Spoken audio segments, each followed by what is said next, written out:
magandang oras po sa inyo lahat. Ito ang inyong kaibigan, si Pastor Fidring de Torres ng Bulacan Christian Ministry na isang maraming basahan na patuloy na binibigyan ng pagkakataon ng Diyos na makapagbahagi sa inyo ng banal na salita ng Panginoon na bumula sa Juan 15:9. Ang title, Pag-ibig.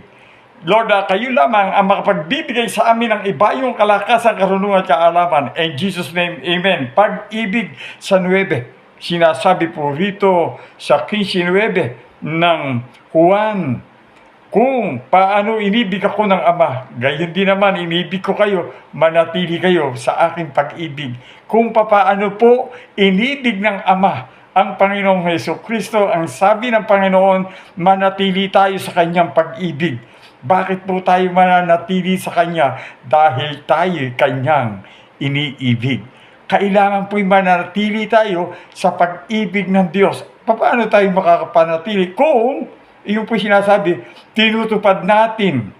Kung tinutupad ninyo ang aking mga utos, mananatili kayo sa aking pag-ibig. Tulad kung tinutupad ko ang mga utos sa akin ng aking Ama, at ako'y nananatili sa kanyang pag-ibig.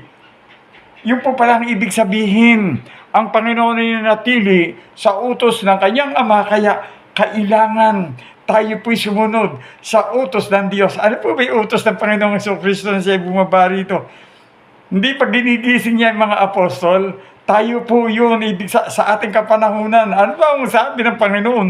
Alam ba naman ni kakang gagawin, kundi matulog. Manalangin naman kayo, yan po ang utos ng Panginoon, at mag-ibigan kayo. Kung paano ako inibig ng Ama, gayon din naman, iniibig ko kayo. Kaya sa Diyos po tayo lagi umasa, pag-ibig ang kailangan para makasunod ka. Sakripisyo po talaga yung pag-ibig, di ba? Tunay na ang pag-ibig ay laging nasa atin. Salamat na kailan Diyos sa pag-ibig na pinagkaloob mo po sa amin at kami natutong umibig.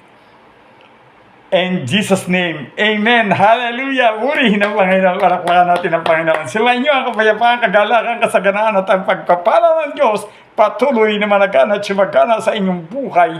Lumakad kayong kasama ang Diyos. Sa ngalan ng Ama, ng Anak at ng Espiritu Santo. Amen. Amen.